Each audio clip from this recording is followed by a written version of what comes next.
꼬마 녀석 두 명이 저를 쫓아왔어요. 목사님 그래요. 왜 그랬더니 저 김정한 목사님이 16살 때에 미국에 가서 훌륭한 목사님이 된 것처럼 저도 16살 때 남한에 왔기 때문에 저도 저 김정한 목사님처럼 훌륭한 목사가 되고 싶습니다. 할렐루야. 근데 그래 너희들 꼭 그렇게 됐으면 좋겠다 하고 헤어졌어요. 제가 이제 5년 정도 지난 다음에 그 생각이 나가지고 김정한 목사님한테 그 얘기를 했습니다. 목사님이 그때 은혜롭게 설교하셨는데 그때 꼬마 그 16살짜리 두 명이 저한테 와가지고 내가 앞으로 김정한 목사님처럼 훌륭한 목사가 되고 싶다는 그 말씀을 드렸더니 이 김정한 목사님이 하시는 얘기가 빨리 그 두 녀석 잡아오라는 거예요. 내가 대학까지 스칼라 수입을 주겠다. 그리고 본인이 똑똑하면 외국 유학도 보내주겠다 그러시는 거예요. 그래가지고 그냥 그 정보사 대성공사의 장보란 장보를 제가 다 뒤졌어요. 그냥 그 담당관하고 뒤졌는데 찾을 길이 없었어요. 그래가지고 막 얼마나 낙심이 되든지 얼마나 후회로운지 그때 이름이라도 적어놓을 걸. 뭐 이름을 합니까? 벌써 5년 지났지요. 찾을 수가 없잖아요. 그런데 몇 달 전에 우리 그 한정역 조찬 예배단 거의 한 뭐 200명 정도 모이는데 어느 사람을 통해서 우리 김주찬 전도사님을 간증 강사로 모셨어요. 그런데 간절하다 보니까 꼭 그 꼬마 녀석 같아. 그래서 내가 물어봤더니 바로 그 사람이야. 할렐루야. 박수. 그런데 벌써 세월이 15년이 확 지났잖아요.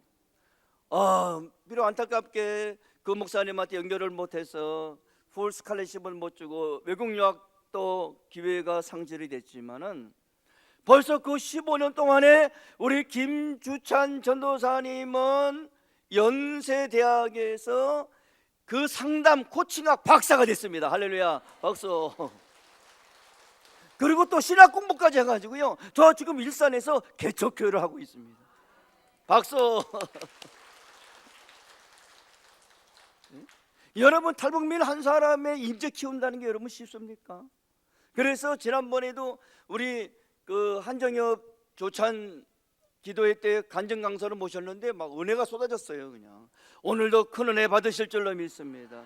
여러분 본장 말씀 보니까 우리 임금님께서 그 오른편에 있는 양들에게 말씀을 하십니다.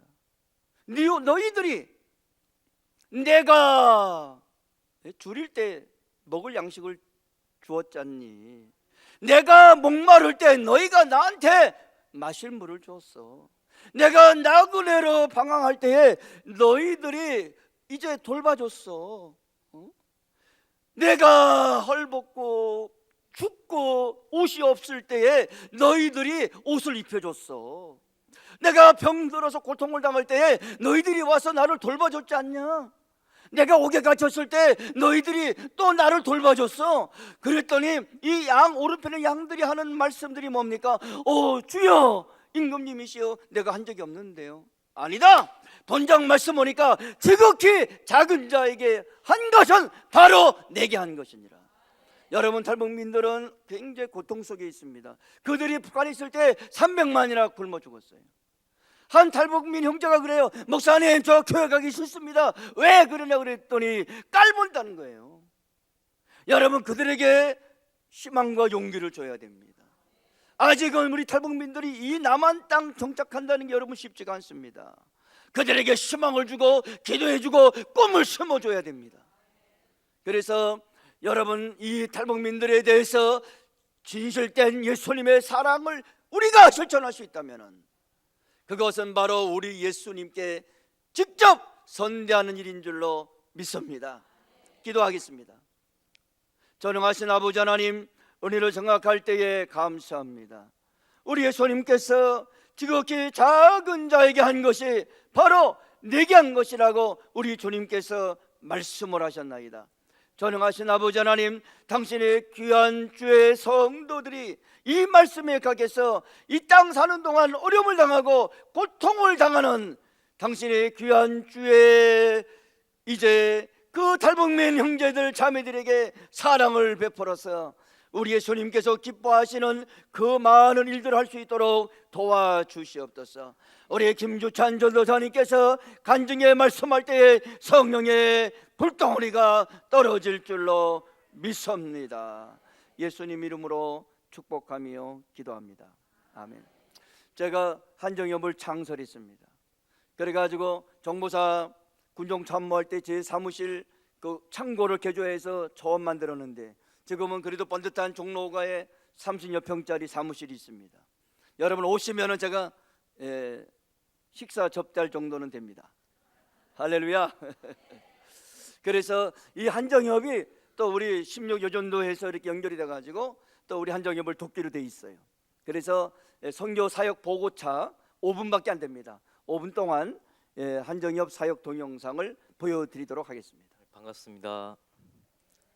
네, 여러분 피곤.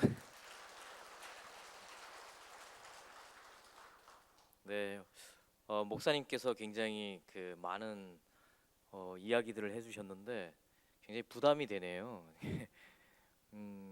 저는 그저 편한 마음으로 여러분들과 통일에 대한 비전, 또 우리가 남북한이 복음으로 하나 될 수 있는 그런 비전에 대해서 좀 나누고자 했는데요.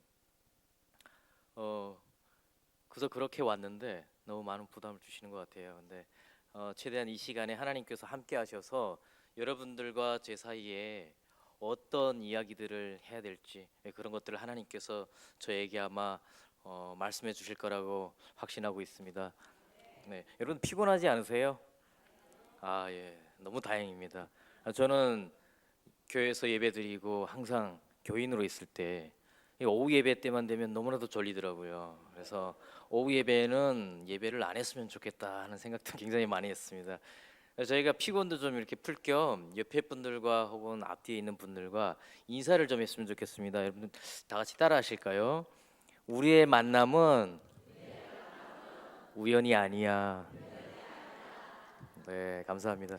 어디서 많이 듣던 익숙한 노래 말이죠. 네, 노사연 씨의 만남이란 노래 가사 말입니다. 저는 이 자리에 서 있는 것이 꿈만 같아요. 왜냐면 저는 북한에서 제 삶의 반평생을 살았다가 지금 남한에서 제 삶 반을 살고 있습니다. 제가 13살에 처음 북한에서 탈북을 해서 나왔는데 현재 제가 13년째 남한에 정착해서 살고 있습니다. 그러면 26살이겠구나 생각하시겠지만 중국에서 한 6, 7년을 살았어요. 그래서 나이는 30살이 넘었습니다. 네, 그렇게 저는 북한에서도 삶을 어느 정도 경험을 하고 현재 남한에서 또 제 남은 삶을 이렇게 살아가게 되는데 제가 지금 그 경험하는 제 삶은 너무나도 극과 극의 삶인 것 같아요. 북한이라고 하는 굉장히 억압과 어떤 자유의 없음, 또 그리고 어떤 신앙의 탄압, 어떤 여러 가지의 그런 억압된 구조 속에서 살다가 모든 것이 자유롭고 의지대로 할 수 있는 그야말로 자유민주주의 국가잖아요. 체제도 굉장히 다르지만 어떤 정서적인 거, 문화적인 차이도 굉장히 다른 것 같아요. 그렇게 극과 극의 두 나라를 체험하면서 제가 나름대로 느낀 것들이 있는 것 같아요. 그것들을 오늘 조금 잠깐 나누자고 하는데요. 제가 생각하는 사람은 두 부류가 있는 것 같아요. 한 부류는 세상을 살아가면서 정말 절망적인 상황에서 살아가는 사람이고요. 또 한 부류는 굉장히 긍정적이고 희망적인 삶을 살아가는 사람인 것 같아요. 저는 그렇게 해서 두 부류로 구분을 합니다. 그래서 저는 항상 어디 가면 절망에서 희망으로 그런 제목으로 제 간증을 할 때가 많아요. 왜냐면 저는 정말 절망적인 상황에 있다가 정말 희망적인 삶을 살고 있으니까. 그래서 그런 간증을 하게 되는데 그 배경에는 아마 북한에서의 그 경험 때문인 것 같아요.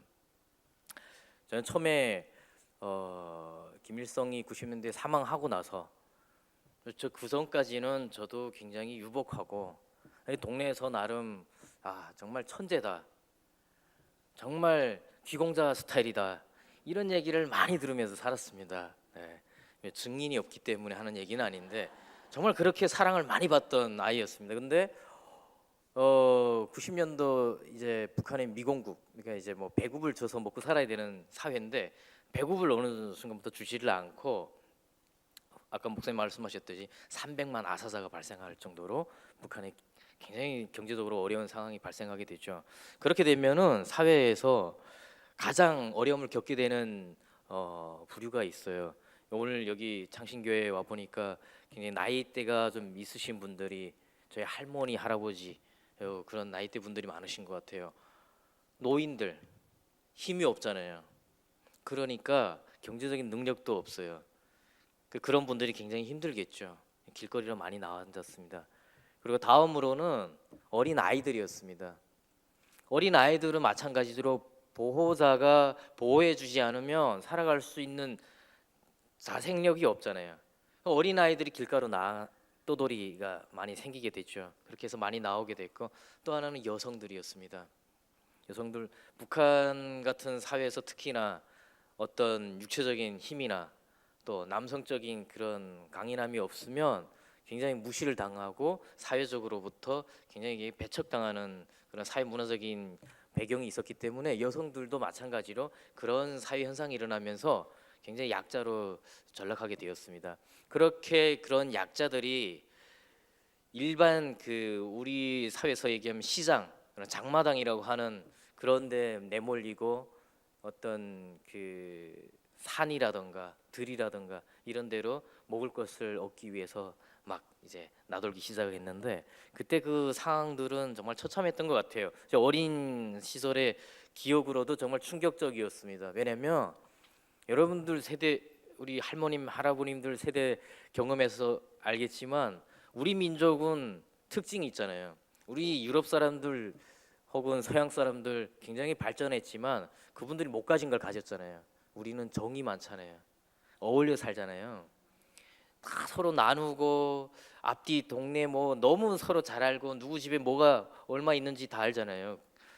그렇게 잘 행복하게 서로 잘 지내다가 경제적으로 어려워지니까 서로 그렇게 원수처럼 지낼 수가 없는 거예요. 어느 날 그렇게 서로 잘 지내던 이웃 사촌, 할머니, 할아버지 어이구 이뻐 귀여워하던 아이들이 떠돌이로 나오기 시작하는데 누구 하나 거들떠 보질 않아요. 굶어 죽어가도 외면하는 상황이 생기더라고요. 그러니까 제가 어릴 때 경험하고 기억했던 그런 정이 많은 그런 동네에서 정말 척박하고 더 이상 희망이 없는 굉장히 절망적인 사회로 변질되고 있다는 것을 그때 느끼게 되었습니다.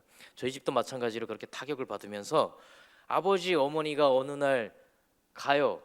근데 저희는 네 식구였는데 제가 맏아들이고 여동생이 하나 있었습니다. 근데 어머니 아버지가 식량 구입을 나가면 한 번 가면 타지로 가는데 야 일주일이면 올게 그러면서 한 이틀 먹을 수 있는 분량의 식량을 두고 갔는데 일주일 안에 못 오죠. 2주, 3주 뒤에 옵니다. 가끔 한 1개월, 2개월 더 늦게 와요. 그럼 그 식량을 가지고 이틀을 먹을 식량을 가지고 일주일을 살아야 되는데 저는 그렇지 못했습니다. 어리니까 하루 안에 다 먹죠. 여동생 제가 제일 권한이 있으니까 그동안 못 먹었던 밥 좀 해 먹을까? 그렇게 하면 하루에 다 먹죠. 그러다 보니까 그 다음부터는 굶어야 되잖아요. 그렇게 엄마 아빠 올 때까지 굶고 뭐 주워 먹고 나가서 훔쳐 먹고 그러다 보니까 어느덧 제가 그런 일들이 계속 반복되더라고요. 그러다 보니까 동네에서 문제야, 도둑놈, 나쁜 새끼 뭐 이렇게 그런 놈이 돼 있더라고요. 원래 귀공자라 그랬잖아요. 근데 어느 순간 제 자신을 보니까 제가 아주 위험한 인물이 돼 있더라고요.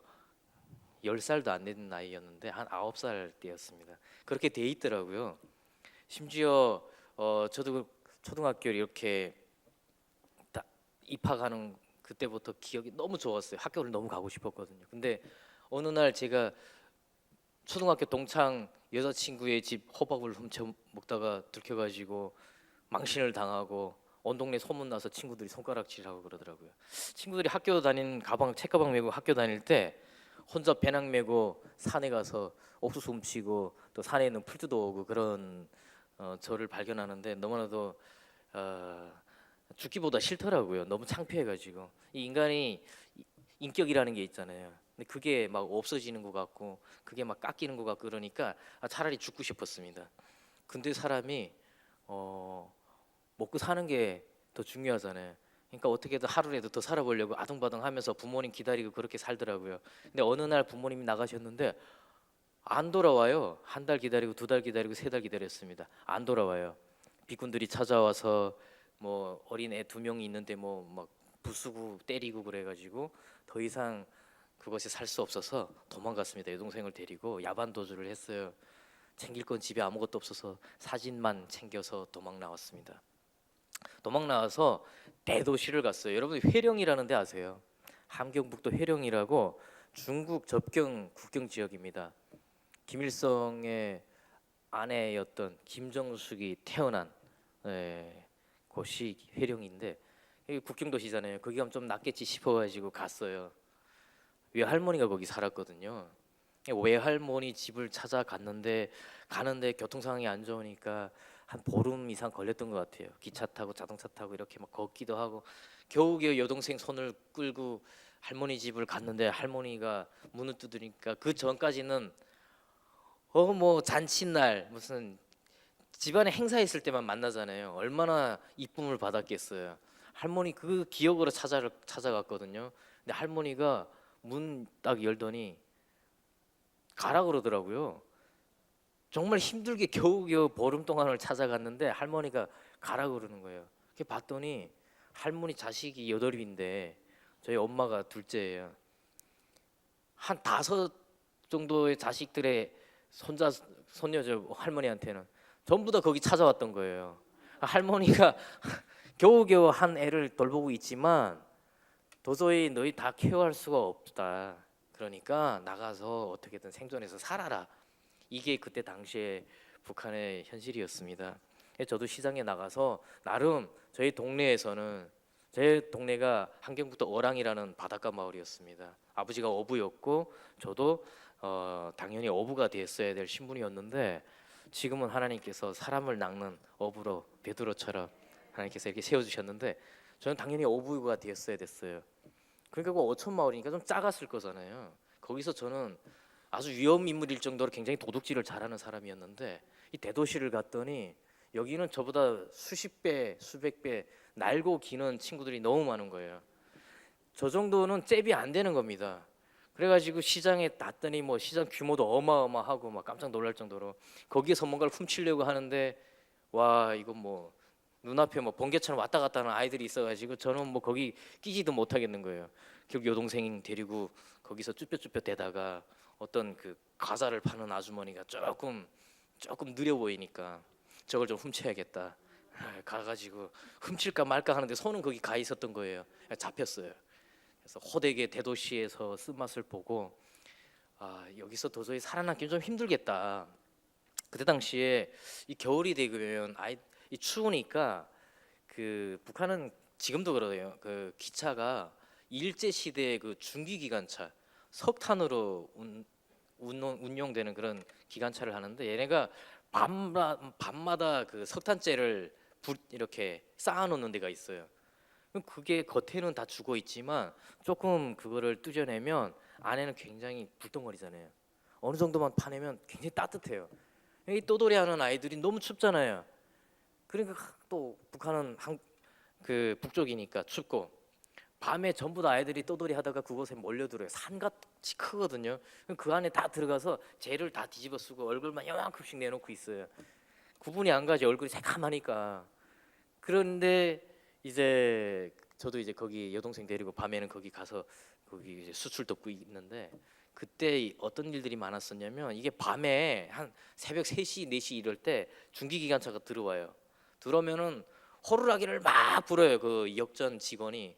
그러면은 애들이 거기서 나와야 되거든요. 왜? 불을 거기다 부으니까 석탄을 다 때운 석탄을 거기다 던지는데 이럴 때 보면 그 이제 계속 굶고 주워 먹고 이렇게 떠돌이를 한 아이들이기 때문에 일어나야 된다는 걸 알지만 못 일어나는 경우가 많이 있습니다. 그럼 이제 그 불은 어쨌든 던져져요. 그래서 못 나오는 아이들이 있었겠죠. 그럼 현상들을 보면서 저는 대도시가 너무 무서웠습니다. 그래서 여동생을 데리고 어릴 때 어른들한테 들었던 기억이 나더라고요. 어릴 때 어른들 어떤 얘기를 했었냐면, 그때 그분들은 6.25를 경험했을 거잖아요. 그분들이 많이 했던 얘기가, 전쟁 나면 바다로 가면 죽어도 산으로 가면 산다, 이런 얘기를 굉장히 많이 들었어요. 여러분들은 혹시 그런 말씀 들었는지 모르겠는데 저는 어렴풋이 그런 기억이 나더라고요. 그래서 여동생 데리고 무작정 산으로 갔습니다. 도끼 하나 딱 얻어 들고 산으로 올라갔는데, 이 산에 웬만한 산 가면은 연기 나고 이러면 잡히잖아요. 북한은 다 국유지입니다. 그렇기 때문에 국가에서 관리를 해요. 아무나 개인이 뭘 건드리면 안 됩니다. 근데 그래서 깊이 들어갔죠. 근데 어린 나이지만, 그때 제 나이가 11살이었거든요. 어린 나이지만 물줄기가 있는 데를 가야 산다라는 거를 알기 때문에 물줄기를 타고 도끼 하나 메고 여동생 손을 끌고 산을 3개 반을 넘었습니다. 4번째 산을 넘는데 그 안개가 제 키를 넘어가더라고요. 앞에만 보여, 이렇게 하면서 물길 따라 계속 올라갔는데 한 4번째 산 중턱까지 올라가. 야, 저 정도 가면은 좀 괜찮겠다. 야, 저기 도시에서 보이지도 않고 좋겠다. 딱 올라갔는데 한 3가족이 이미 초막 짓고 살고 있었습니다. 그게 그때 당시 그렇게 힘드니까 다 산에 가서 사는 사람들이 있는 거예요. 이미 그러고 살고 있는 거예요. 제 또래 되는 애들 키우는 가족도 있어요. 그래서 저도 거기에 털을 닦고, 거기 옆에 아저씨들이 그 만들어주고 초막을 짓고, 4가족이 물 그 줄기 가운데 넣고 계곡을 가운데 넣고 이렇게 2집씩 해서 그 이제 거기서 살면서 뭘 하냐면, 먹고 살 수 있는 길이 없잖아요. 밤에 가장들이, 저도 가장이잖아요. 저 포함해서 가장 4명이 밤에 다시 산 3개 반을 넘어서 다시 마을로 내려가요. 사람 사는 마을로 내려가서 뭐 하냐면, 그들이 재배하는 감자, 옥수수를 훔치러 가는 거죠. 밤에 가서 몇 시간을 걸어서 가서 훔쳐가지고 또 몇 시간을 올라와서 그걸 한 2, 3일 먹어요. 그렇게 생활을 유지를 했던 거예요. 저는 그때 인간의 초월적인 힘을 경험했습니다. 가잖아요. 밤에 내려가잖아요. 성공하기 힘들잖아요. 근데 어떤 집에 거를 딱 밭에 들어갔는데 안전하게 막 담을 수 있어요. 막 감자 같은 거를. 제가 들 수 있는 양의 한 몇 배를 일단 담아요. 욕심 때문에. 딱 그런데 문 열고 주인이 뛰어나오거나 경비하는 누가 뭐 이렇게 소리 지면서 뛰어오잖아요. 그러면 들고 가야 되잖아요. 그때 엄청난 갈등을 하거든요. 이거 두고 갈까? 잡히더라도 한번 매볼까? 막 매매 안 매져요. 근데 거의 오잖아요. 그러면 들고 뛰어요. 저는 그때 제가 들 수 있는, 지금 못 들 것 같은데 그때는 그 어린 나이에 어마어마한 양의 그런 감자, 옥수수를 메고 도망갔었습니다. 심지어 이렇게 담장도 넘고. 그렇게 올라오면 여동생이랑 그걸 요리해서 먹으면서 생계를 유지하고 그랬었어요. 뭐 근데 그것도 오래 못 가더라고요. 그렇게 자꾸 없어지니까 어느 날 뭐 마을 사람들이 사과하고 꽃갱이 막 들고 올라왔었어요. 그래서 다 잡혀 끌고 내려가고 막 그랬는데, 저는 그때 좀 하나님이 저한테 주신 능력인 것 같은데 굉장한 연기력이 있었습니다. 그래가지고 그 사람들이 저를 끌고 내려가면서 막 때리고 막 이럴 때 거품 물고 쓰러지고 막 그랬어요. 살려고. 실제로 그렇게 보이는나 봐요. 저는 너무 무서워서 진짜 거품 물 정도였는데 실제로 그분들이 보고, 야, 얘는 건드리면 큰일 나겠다 그래가지고 놔주더라고요. 예, 한 몇 번을 더 써먹었던 것 같아요, 북한에서 그거를. 그런데 그렇게 거기서도 뭐 이제 살 수가 없어서 여동생 데리고 다시 이제 뭐 도시를 나와서 또돌이하고 방황하는데, 그러다 보니까 점점 그 몸 상태도 안 좋아지고 여동생도 좀 많이 힘들어하고 이제 이런 상황이. 왜냐면 지금 핸드폰이라도 있지만 뭐 하다 보면 잃어버리고 못 찾아요. 그러니까 막 그런 경험도 막 하면서 힘들어서 결국은 도시에서 다시 내려가서 뭐 석탄 훔쳐 팔고 이렇게 하고 있는데, 어느 날 시장 어귀에 갔는데 그때 당시에는 그렇게 죽어가는 꽃제비 아이들이 많잖아요. 근데 너무 힘드니까 북한 정부에서도 중국에 있는 연고가 있는 친척들 원조를 나올 수 있도록 개방을 해줬어요. 중국에 있는 분들이 막 과자, 식량 막 들고 자기들 친척들 원조하러 나와서 막 도와주고 그랬거든요. 그러면 중국 분들 막 배 이만한 분들이 나와가지고 많이 도와줬어요. 그분들이 길 지나가는데 어떤 꽃제비 애 하나가 한 9살 돼요. 시장 그 어귀에 딱 누워 있는데 얘가 지금 보니까 파리도 잔뜩 앉아 있고 그러니까 이게 굶어 죽기 딱 직전이에요. 그러니까 그분들이 이렇게 보고 너무 가엾으니까 빵을 사다가 그 아이한테 주고 갔습니다. 가고 그 아이가 이제 빵을 꺼내 가지고 이렇게 먹는데 빵 봉다리를 겨우 해서 빵을 겨우겨우 이렇게 꺼내더라고요. 근데 그거를 입에다가 갖다 대는데 먹지를 못해요. 못 먹고 한참 지났는데 그 주변에 저 포함해서 다른 떠돌이하는 꽃집의 아이들이 다 지켜보고 있는 거죠. 그 아이가 누가 봐도 아, 죽었구나 하는 상황이 딱 되는 겁니다. 숨죽이고 지켜보고 있는데 그 중에 누군가가 먼저 딱 뛰어가는 거예요. 그 순간 뭐 그 지켜보던 모든 아이들이 다 뛰어가요. 저도 뭐 늦게 가면 안 되니까 뛰어가서 그 애가 안고 있는 빵봉다리를 찢고 막 빵을 막 꺼내가지고 도망 나오는데 이 애가 얼마나 그 빵봉다리를 꽉 움켜잡고 있는지 이게 뜯어지지가 않았어요. 여러 명이 달려들어서 뺐는데 안 뺏어지더라고요. 죽는 순간에도 그 아이는 그 빵이 얼마나 소중했는지 안 놓아졌었습니다. 전 그 빵 하나를 훔쳤어요. 훔쳐들고 여동생한테로 뛰어와가지고 오빠 오늘 한 건 했다 이러면서 빵을 나눠서 막 먹고 있었어요. 한 반쯤 먹었는데 갑자기 눈물이 왈칵 나는 거예요. 어떤 생각이냐면 저도 그래도 얼마 전까지는 엄마 아빠가 해주는 따뜻한 밥 먹고 깨끗이 씻고 책가방 메고 학교도 다녔던 경험이 있었는데 이거 죽어가는 애 빵을 막 뺏어 먹고 지금 있는 몰골이라니 말이 안 될 정도였습니다. 너무 처참했습니다. 그리고 그 죽어간 아이가 나였을 수도 있다는 생각이 들었습니다. 그 생각하니까 더 이상 살고 싶은 마음이 없어지더라고요. 차라리 죽는 게 낫지 않을까 하는 생각이 들 정도였습니다. 결국 저는 여동생을 데리고 이 북한 땅에서 더 이상 살 수 없구나. 탈북하자 그래서 여동생을 데리고 탈북을 시도하게 되는데 뭐 지금도 키가 큰 편은 아닙니다만은 그때 당시 제 키가 125인가 그랬어요.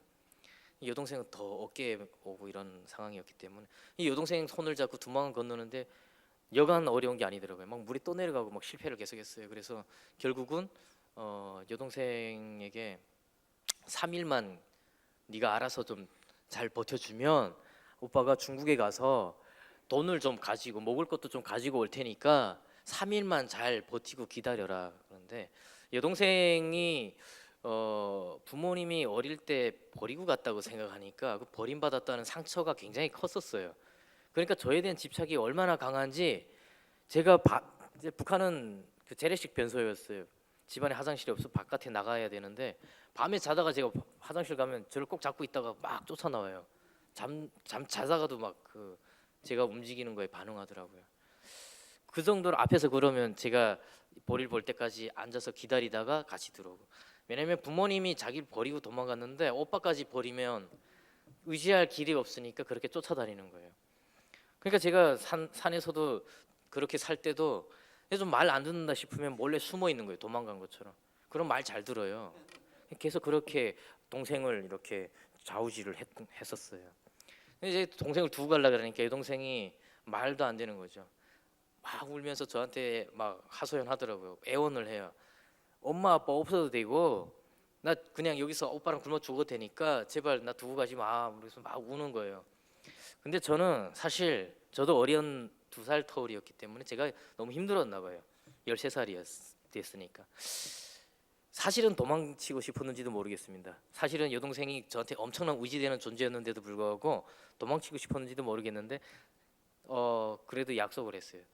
3일만 네가 살아 있었으면 내가 꼭 다시 오마. 그리고 두만강을 갔는데 두만강 가는 길에 한 1시간 거리를 걸어가는데 여동생이 몰래 쫓아오더라고요. 제가 무섭기 때문에 대놓고 말을 어길 수가 없으니 몰래 근데 두만강 옆에 딱 이제 넘으려고 하는데 길 건너편 나무 뒤에 숨어서 저를 보고 있더라고요. 좀 마음이 안 돼가지고 길 건너가서 제발 말을 좀 들어라. 시장 앞에서 만나자. 3일 절대 약속 어기지 않겠다. 그렇게 얘기를 다시 한번 하고 두만강으로 뛰어들었습니다. 뛰어들어서 뭐 군인들이 총 들고 지키기 때문에 뭐 정신이 없었던 것 같아요. 겨우겨우 정신없이 강을 넘어서 중국에 갔는데 군인들이 총 들고 쫓아오는 경우가 있기 때문에 아예 숲에 숨어서 가시덤불 안에서 숨어서 한동안 이제 그 잠복하고 있는데 맞은편 북한에서 여동생이 우는 소리가 들리기 시작하더라고요. 오빠 오빠 이렇게 소리를 지르면서 막 우는 소리가 들리는데 정말 너무나도 힘들었습니다. 근데 다만 그때 제가 바랬던 것은 제발 두만강 물에 따라서 뛰어들지는 않았으면, 그러면 죽을 텐데 그 물에 휩쓸려서 그걸 막 혼자 막 그렇게 간절하게 소망하면서 돌아서 중국 땅으로 들어갔습니다. 근데 한참 한 10분 이상 울다가 소리가 안 들리더라고요. 보이지도 않았습니다. 그리고 중국에 갔는데 뭐 어린 나이에 제가 막연하게 생각했던 땅이 아니죠. 언어도 안 통하고 땅덩어리가 너무 크고 갈 데도 없잖아요. 며칠 떠돌이 하다가 간 곳이 교회였습니다. 어떤 사람이 그런 얘기 하더라고요. 십자가 모양으로 보이는데 가라. 병원 가지 말고 십자가 모양인데 조금 긴 거 있다. 거기 가면 도와준다 그래가지고 일요일 날 가라 그래가지고 일요일 날 갔어요.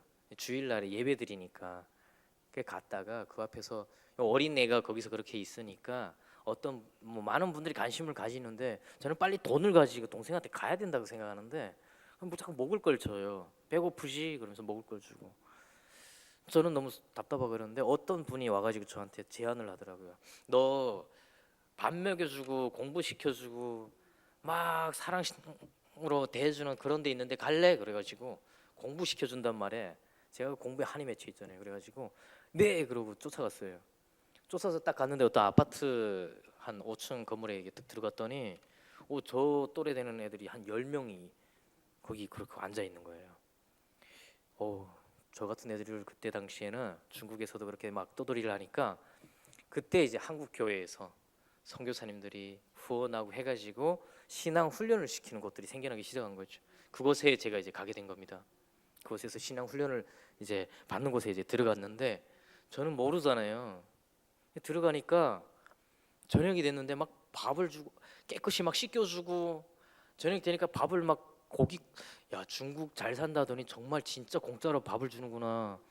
막 고깃국에다가 밥을 주고 그러는데 정말 신세계더라고요. 야 천국이 여기였구나 막 이러면서 거기서 막 주는 걸 얻어 먹고 있었어요. 근데 야 아무리 그래도 세상에 이런 걸 공짜로 주는 데가 있을까 했는데 저녁이 되니까 밥 다 먹고 한참 좀 지났더니 이상한 책 다 하나씩 꺼내놓고 앉아가지고 무릎 꿇고 중얼중얼 하는 거예요. 그때부터 제가 이상한 데 왔구나. 이 세상에 역시 공짜는 없겠지. 봤더니 십자가예요. 그리고 막 기도하고 뭔가 하는데 막 중얼중얼 하는 거 이런 게 제가 어릴 때 북한에서 봤던 영화의 한 장면이 딱 떠오르는 거예요. 북한의 아주 옛날 영화인데 한 70년대에 제작된 영화 같아요. 근데 그게 배경이 그거예요. 조선시대 그 서양 영국이나 이런 데 캐톨릭 신부님들인데 의학 기술 가지고 조선 땅에 와가지고 다 그렇게 하셨잖아요. 와가지고 의술로 이렇게 치료해주고 하면서 선교도 했던 그분들에 대한 영화인데 북한에서는 그걸 조금 그렇게 아름답게 묘사하지를 않았어요. 그분들이 북한 사람들이 피를 뽑아요. 그래가지고 막 파는 막 그런 내용이었어요. 저는 그때 직감했죠. 내 피를 살찌워서 팔려고 그러는구나. 여기서 빨리 탈출해야겠구나. 네, 근데 갈 데가 없어서 도망 나갔다가 다시 들어갔어요. 너무 갈 데가 없더라고요. 그렇게 거기서 열심히 이제 거기에서 시키는 대로 잘 열심히 해야겠구나. 근데 뭐 좀 경험해 보니까 진정성이 느껴지더라고요. 그러면서 한 달 정도를 너무나도 행복하고 즐겁게 막 생활을 했어요. 근데 어느 날 갑자기 밥을 먹는데 또 눈물이 왈칵 쏟아지는 거예요. 그때서야 여동생이 생각나는 거예요. 한 달이 지났는데 그때 생각나더라고요. 근데 생각이 안 날 정도로 행복했나 봐요. 제가 그 나중에서야 든 깨달음이지만 우리가 인간이 추구하면서 살아가는 많은 어떤 행복이나 추구하는 물질적인 기준, 세상적인 기준들이 있을 것 같은데 사실은 그것들이 주는 만족이 너무나도 짧다는 것을 그때 느꼈습니다. 인간은 초월적인 동물인 것 같아요. 육체적인 거, 세상적인 것들에 주는 만족은 정말 얼마 가지 못하는 것 같아요. 그 유통기한이 너무 짧은 것 같아요. 한 달 지나니까 그렇게 배고파 가지고 그 배고픔이 저는 북한 사람들은 좀 다르다고 생각이 드는 게 가난 때문에 배고픔 때문에 4살 된 아장아장 걷는 아기들 버리고 도망가야 되는 부모들의 심정이 어떻겠습니까? 그 가난이라는 것은 좀 달랐던 것 같아요. 배고픔 때문에 내 부모가 이제 겨우 내가 세상을 좀 알아갈 때쯤 됐는데 부모가 나를 버렸거든요. 가난 때문에 배고픔 때문에. 그래서 좀 개념이 좀 다르던 거죠. 근데 그것을 한 달밖에 안 됐는데 그것을 다 안 하고 싶더라고요. 그냥 되돌릴 수만 있으면 다시 되돌려서 여동생과 함께 죽고 싶었습니다. 너무 고통스럽더라고요. 내가 여기서 이런 호의를 누리는 것 자체가 너무나도 고통스러워서 밤만 되면 눈물 나서 허벅지를 집어뜯고 하면서 잠을 잘 수가 없었습니다. 저만 그런 줄 알았더니 옆에 있는 애들이 다 그렇게 밤만 되면 이불 뒤집어 쓰고 후엉후엉 울고 있는 거예요. 그때 느꼈죠. 아, 내가 지금 여기에서 하고 있는 것이 이런 것들을 뛰어넘고 초월하게 하는 것들이구나. 6년 동안을 거기에서 아침에 일어나면 성경 보고 쓰고 외우고를 반복하면서 밤에 잘 때까지 그런 것들을 계속해서 반복했습니다. 매일매일. 왜냐면 북한 땅에 다시 나가야겠다. 내가 지금 접한 이 복음을 북한에 있는 내 고향에 있는 모르는 가족들을 전해야겠다. 성경책 들고 나갈 수가 없잖아요. 그러니까 달달 외워야 되잖아요. 쓰고 외우고 너무 많이 했어요. 손가락이 휠 정도로. 지금도 기형이 조금 있을 정도로 정말 많이 해서 했는데 뭐 같이 그렇게 생활하던 형제들이 어느덧 뭐 몇 년 지나면서 굉장히 많이 성숙하고 했는데 뭐 공화국이 막 들이닥쳐서 잡혀서 북한에 다시 북송됐다 돌아오지 못하거나 돌아오면 허리가 부러지고 뭐 갈비뼈가 부러지고 이렇게 겨우 돌아오는 형제들을 보고 자매들을 보면서 이 하나님의 뜻이 아니다라는 생각이 들었습니다. 그래서 기도하면서 남한으로 가야겠구나.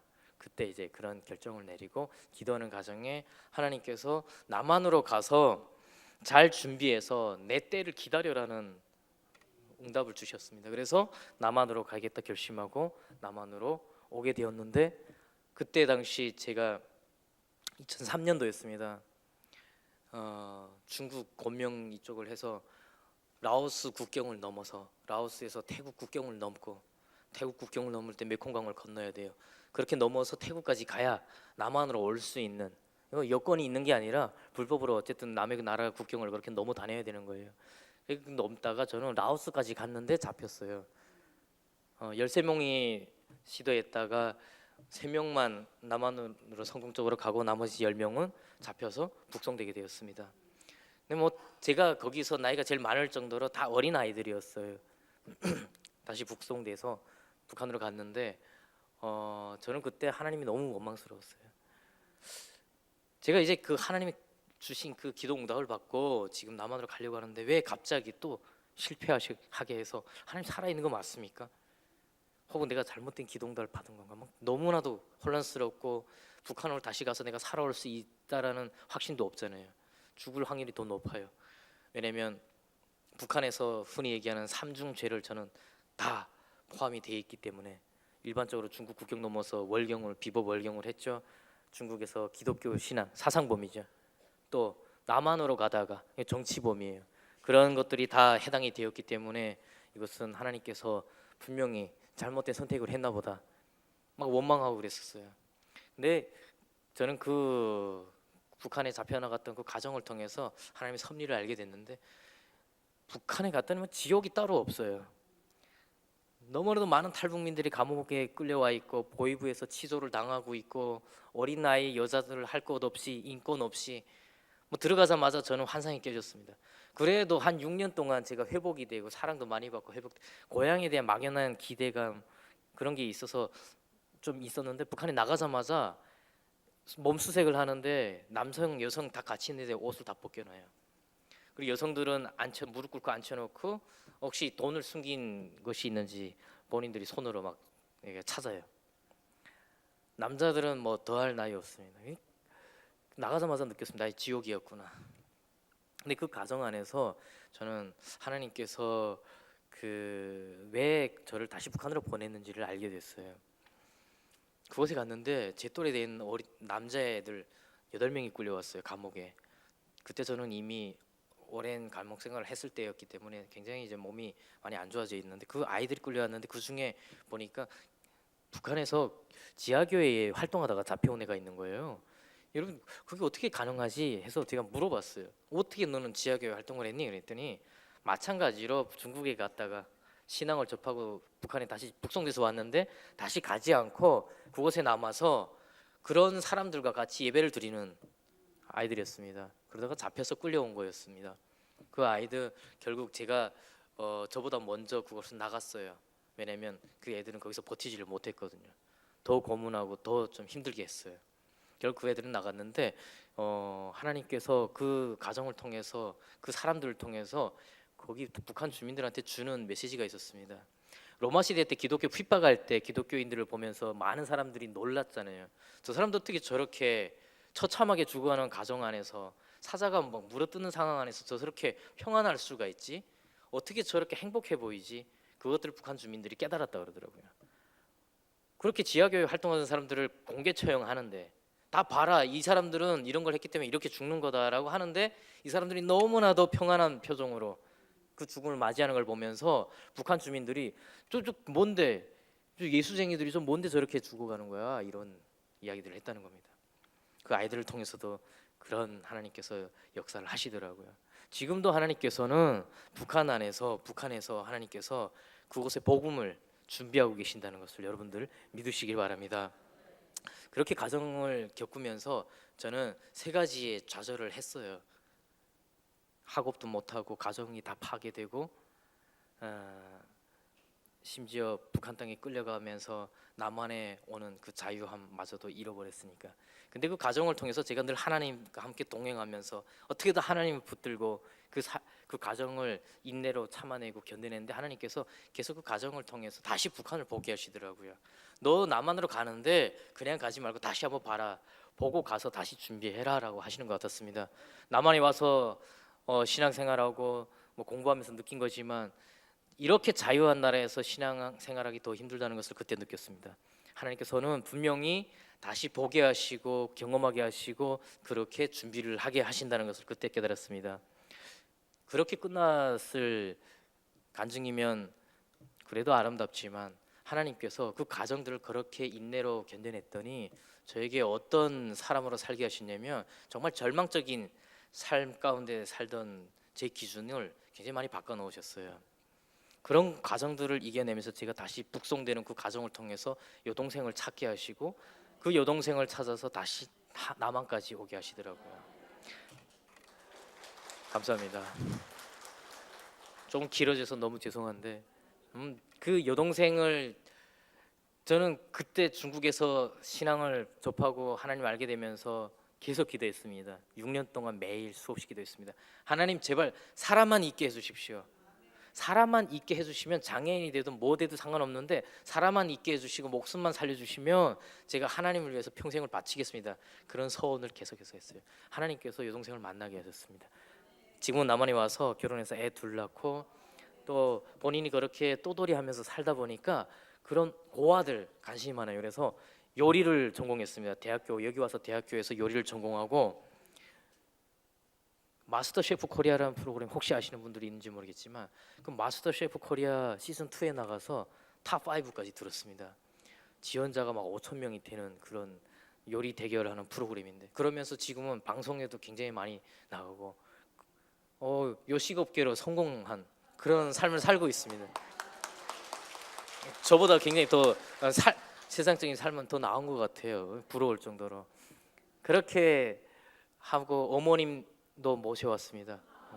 그래서 아버지는 그 탈북 가정에서 돌아가셨지만 어머니는 지금 남한에 와서 살고 계신데 제가 오늘 여기 장신교회 와서 뵈니까 저희 할머니 나이대에 계신 분들이 많은 것 같아요. 저희 외할머니가 그렇게 문전박대하던 할머니가 중국에서 한 20년 사셨어요. 그 이후에 탈북해가지고 근데 얼마 전에 돌아가셨습니다. 중국에서. 근데 할머니가 중국인 신분이 아니라서 화장이 안 되더라고요. 근데 할머니가 유언이 있었어요. 두만강에 뿌려달라 그래가지고 어떻게 해서 겨우겨우 화장해서 두만강 물에 뿌려드렸는데 계신 분들 보니까 할머니 생각도 나고 그러는데 그렇게 그 가정들을 하는데 하나님께서 그것들을 역경들을 우리가 절망이라고 생각하는 수많은 상황들 있잖아요. 근데 그것들을 이겨낼 때 하나님께서 우리에게 그러한 축복들 우리가 가장 소원했던 것들을 이루어 주신다는 것을 여러분들 믿으시길 바랍니다. 저는 오늘 이 자리에 함께하면서 딱 한 가지를 함께 나누고 싶었던 겁니다. 그것을 이야기하기 위해서 빙빙 돌아온 것 같은데 저는 지금 탈북민들 저처럼 10대에 와서 여기서 아이들을 낳고 십몇 년 살면서 살아가고 있는 그 세대들을 함께 개척교회에서 같이 하고 있는데 한 4, 5개월 됐지만 지금 한 25명, 30명 돼가고 있습니다. 이 사람들하고 뭘 하고 있냐면 저는 그렇게 많은 것들을 잃었고 좌절했지만 남한에 와서 초등학교부터 다시 공부해서 지금 박사까지 했어요. 이 사람들도 마찬가지로 남한에 와서 그 과정을 겪어서 남한 사회 정착에 살아가고 있는데 저는 하나님께서 이 사람들이 와서 낳은 이 세 아이들을 위한 일을 하라고 하시는 것 같아요. 그 사역을 하고 있습니다. 여러분들이 정말 많은 기도를 해줬으면 좋겠고 저는 저희 교회 주는 평화교회입니다. 주는 평화교회인데 이 교회를 통해서 하나님께서 하고자 하시는 비전이 분명히 있기 때문에 좀 힘들어도 저는 지금 어떻게든 이겨내면서 가고 있는데 그 이유는 딱 하나입니다. 예수님께서 나병 환자를 치료하시는 저는 그 말씀을 보면서 그런 생각 많이 했었거든요. 세상의 중심은 돈 있는 사람이고 권력 있는 사람에게 가 있지만 예수님의 중심은 그게 아니었더라고요. 예수님의 중심은 가장 아픈 곳에 있었습니다. 세상의 중심이 되려면 가장 아픈 곳에 가 있어야 된다고 생각합니다. 그곳에 함께 할 수 있는 것이 바로 우리가 중심이 되는 길인 것 같습니다. 여러분들께서 세상의 가장 아픈 곳들을 함께 할 수 있는 그런 장신교회 여러분들 되시기를 주의 이름으로 축원합니다. 감사합니다.